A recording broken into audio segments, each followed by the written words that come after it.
చింతామపరిమేయాంచ ప్రళయాంతాముపాశ్రితాః కామోపభోగపరమా ఏతావతితి నిశ్చితాః ఆశాపాశశతైర్బద్ధాః కామక్రోధపరాయణాః ఈహంతే కామభోగార్థం అన్యాయేనార్థ సంచయాన్. మానవులకు మరణమే ప్రళయం. ప్రళయాంత అంటే మరణించేదాకా అని అర్థం.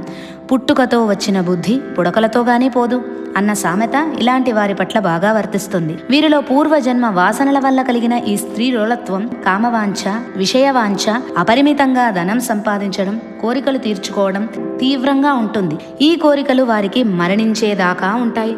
అటువంటి వారు జీవితాంతం తమ కోరికలు తీరలేదే అని బాధపడుతూనే ఉంటారు. వయస్సు మీద పడ్డా వారికి ధనం మీద ఆశ, కోరికలు తీర్చుకోవాలనే కాంక్ష పోదు. వీరికి ఉన్న ధనమంతా వారి స్త్రీ వాంఛలు, కామవాంఛలు తీర్చుకోవడానికి ఖర్చు పెడతారు. చాలకపోతే ఇంకా ఇంకా సంపాదిస్తారు. ఈ ధనం సంపాదించడానికి ఎటువంటి అన్యాయం, అక్రమం, అధర్మానికైనా పాల్పడతారు.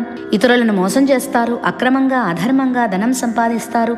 ఆస్తులు కూడబెడతారు. కోరికలు తీర్చుకోవడం ఇదే వారికి దైనందిక కార్యక్రమం. చావు ఒకటే వారి కామవాంఛలకు ముగింపు. చచ్చేదాకా వారిలో ఉన్న కామచింతన, కామవాంఛలు చావవు. చితి వాడికి చావు తర్వాత దహిస్తే చింతవాడిని బ్రతికి ఉండగానే ప్రతిదినం దహిస్తూ ఉంటుంది. ఈ లక్షణాలన్నీ ఉన్నవాడు ఆసురీ సంపదలు కలవాడని మనం గుర్తించాలి. ఇక ఆసురీ సంపదలు కలవారి ఆలోచనలు, వారి ఆలోచన విధానం ఎలా ఉంటుందో తర్వాత శ్లోకాలలో పరమాత్మ వివరించబోతున్నాడు.